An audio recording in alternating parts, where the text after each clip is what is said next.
I want to start with maybe talking about maybe public perception, right? I think what has happened, there are moments that we've seen since he's been in office that could be exploited. What we've seen is that he's, one, tried to privatize our public goods. I'm sorry, I didn't catch that last part. What? Privatize our public goods. Yeah. We've seen him access our payment systems at U.S. Treasury, and we've seen him using this gap that sort of exists that, certain people aren't having access to bank accounts, or they're not having as much luck in terms of accessing financial tools, and he's using crypto and these other types of scrupulous financial products to advertise and target these communities. I do think there is an opportunity, however, to exploit that. On one hand, you can't say we want to make sure that the government doesn't have insight into our transactions, but on the other hand, do exactly that, right?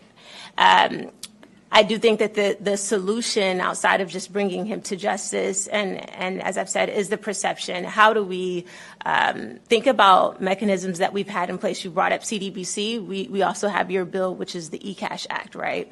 And that should serve as a both-and framework for when there is a transition of power.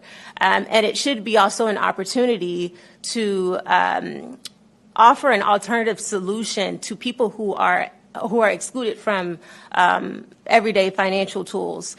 I think if we could do that, there would be a public persecution of the president versus us necessarily looking towards enforcement agencies that might not have the tools right now to do anything or bring anything against him.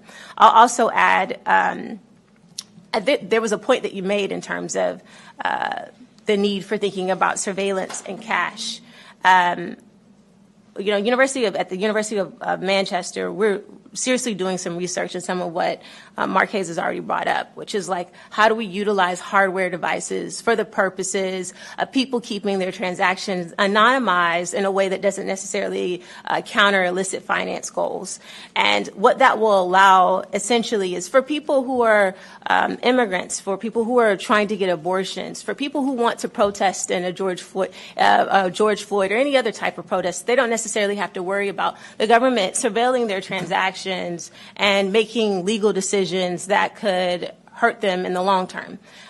What that also means is that if there is a both-and options in terms of retail services, which is what a CDBC would offer, then, or maybe even treasury accounts, which I believe Mr. Massad is mostly known for, I think there is an option for people to also transact with the same types of securities that you have with a bank account. But there needs to be a both-and. There's a both-and right now with a bank account and cash. There needs to be a both-and in digital infrastructure. And it also solves for other issues like the digital divide, like other types of issues that people are facing right now. And I think that Trump has completely exploited that, and now we need to exploit the contradictions in him saying that he wants to surveil